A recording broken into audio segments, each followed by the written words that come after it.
بسم اللہ الرحمن الرحیم۔ تمام تعریفیں اللہ کے لیے ہیں جو نیک لوگوں کا ولی ہے۔ میں گواہی دیتا ہوں اللہ کے سوا کوئی بھی معبود برحق نہیں، وہ یکتا ہے، اس کا کوئی بھی شریک نہیں، اور میں یہ بھی گواہی دیتا ہوں کہ حضرت محمد صلی اللہ علیہ وآلہ وسلم اللہ کے رسول ہیں۔ یا اللہ ان پر اور ان کے آل پر اور تمام صحابہ کرام پر رحمتیں اور برکتیں نازل فرما، آمین۔ محترم ناظرین، رسول اللہ صلی اللہ علیہ وآلہ وسلم نے فرمایا، کوئی مقرب فرشتہ، کوئی آسمان، کوئی زمین، کوئی ہوا، کوئی پہاڑ، کوئی سمندر ایسا نہیں جو جمعہ کے دن سے نہ ڈرتا ہو، کیونکہ جمعہ کے دن کی سب سے بڑی اور اہم نشانی یہ ہے کہ جمعہ کے دن ہی قیامت قائم ہوگی۔ میرے بہن بھائیوں، جمعہ کا دن اتنا بابرکت دن ہے، اتنی فضیلت والا دن ہے، اتنا مبارک دن ہے کہ اللہ تعالیٰ کا ذکر و اذکار اور تسبیح کرنے والے پہاڑ، چرند پرند، درخت، انسان، ہر چیز اس دن پڑھتے تو ایک لفظ ہیں، تسبیح ایک کرتے ہیں اور ثواب 10 گنا ملتا ہے۔ اتنا برکتوں والا دن ہے، گناہوں کو مٹانے والا دن ہے۔ جمعۃ المبارک کے دن اللہ تعالیٰ بلند آواز میں ارشاد فرماتے ہیں، ہے کوئی اس دن توبہ و استغفار کرنے والا جس کی توبہ میں قبول کروں؟ ہے کوئی اپنے گناہوں سے شرمندہ ہو کر مجھ سے معافی طلب کرنے والا، میں اس کی توبہ قبول کروں؟ ہے کوئی تنگ دست جو مجھ سے تنگ دستی سے نجات پانے کا سوال کرے، اس کی تنگ دستی میں دور کروں؟ ہے کوئی ایسا جس کو میری رحمت کی طلب ہو، اس پر اپنی رحمت کی بارش فرما دوں؟ میرے نبی پاک صلی اللہ علیہ وآلہ وسلم نے فرمایا،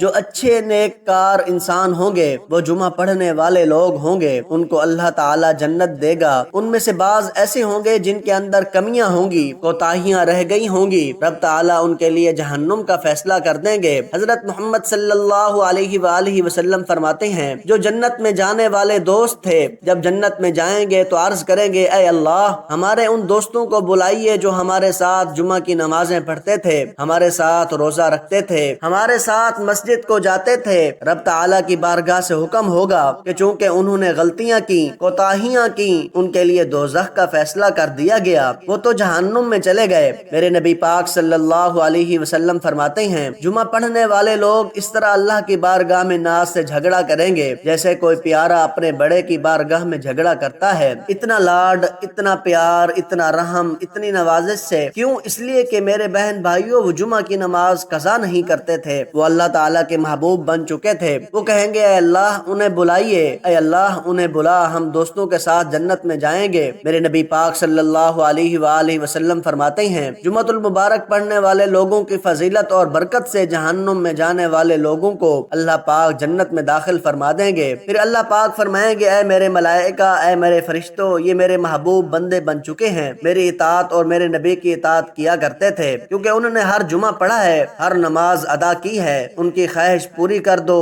جاؤ جہنم کے دروازے کے قریب، جو جو تمہارا دوست ہے اس کو پہچانتے جاؤ اور جہنم سے نکالتے جاؤ۔ میرے بہن بھائیوں، یہ ہے نماز اور نماز جمعۃ المبارک کی فضیلت اور برکت۔ میرے بہن بھائیوں، اللہ تعالیٰ کو راضی کرنے کا ایک ہی راستہ ہے، وہ ہے لا الہ الا اللہ محمد الرسول اللہ۔ ایک مرتبہ صحابہ کرام نے عرض کیا، یا رسول اللہ صلی اللہ علیہ وسلم، ہمیں بتائیے ہم اپنے رب سے مانگیں تو کیا مانگیں؟ حضور اقدس صلی اللہ علیہ وآلہ وسلم نے فرمایا، اپنے رب سے عافیت مانگا کرو۔ فقہاء کرام فرماتے ہیں، عافیت سے بڑی نعمت کوئی نہیں، اگر کسی کو میسر آ جائے تو عافیت سے بڑا حسن کوئی نہیں۔ ایک اللہ والے نے تو ایک اور بڑا خوبصورت ترجمہ کیا ہے، وہ کہتے ہیں، عافیت کا مطلب ہے دل کا قرار۔ میرے بہن بھائیوں، اب جانتے ہیں کہ وہ کون سے 3 لوگ ہیں جن سے قیامت کے دن بالکل بھی حساب نہیں لیا جائے گا؟ تو چلیے بتاتے ہیں۔ حضرت عبداللہ بن عمر رضی اللہ تعالی عنہ سے روایت ہے کہ میں نے حضور اکرم صلی اللہ علیہ وسلم کو یہ ارشاد فرماتے ہوئے سنا کہ قیامت کے دن 3 طرح کے لوگوں سے حساب نہ لیا جائے گا، جبکہ باقی لوگ حساب دینے میں مشغول ہوں گے۔ تو یہ 3 قسم کے لوگ جنت میں کھیل رہے ہوں گے، جن میں ایک وہ امام جو لوگوں کو اللہ کی رضا کے لیے نماز پڑھاتا ہو اور اس کے مقتدی اس سے راضی ہوں۔ اللہ تعالیٰ فرشتوں کو حکم فرماتا ہے، اے فرشتوں،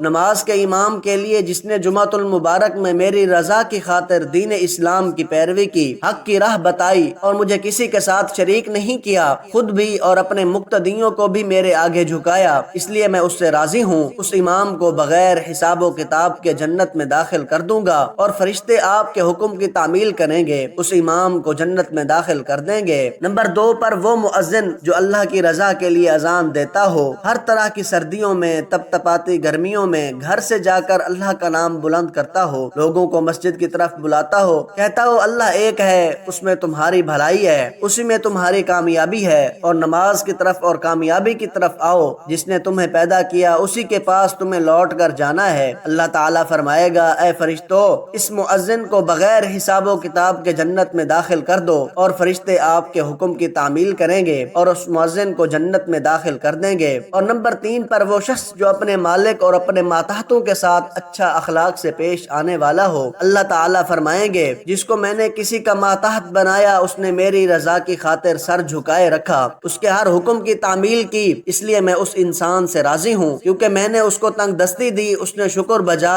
لایا۔ دوسرا مالک اپنے ماتحتوں پر رحم کرتا تھا، مجھ سے ڈر کر ان سے حسن و سلوک سے پیش آتا تھا، وقت پر کھانا دیتا تھا، وقت پر اجرت مہیا کرتا تھا، ان کا خیال کرتا تھا، اس لیے میں اس سے بھی راضی ہوں کیونکہ میں نے تو اسے مالدار بنایا تھا، پھر بھی وہ میری اطاعت کر رہا تھا۔ مجھ سے ڈر کر غریبوں اور ماتحتوں سے پیار و محبت اور خوش اخلاقی والا معاملہ کرتا تھا، اس لیے اے فرشتو ان دونوں کو جنت میں داخل کر دو بغیر حساب کتاب دیے۔ اللہ تبارک و تعالی ہم سب مسلمانوں کو بغیر حساب و کتاب دیے اپنی رحمت کے صدقے جنت میں داخل کرے، آمین ثم آمین۔ آج کی میری اس انفارمیشن ویڈیو کو لائک اور شیئر ضرور کیجئے اور میرے اسلامی چینل باب روشنی کو سبسکرائب بھی کر دیجئے۔ جزاک اللہ خیرا کثیرا۔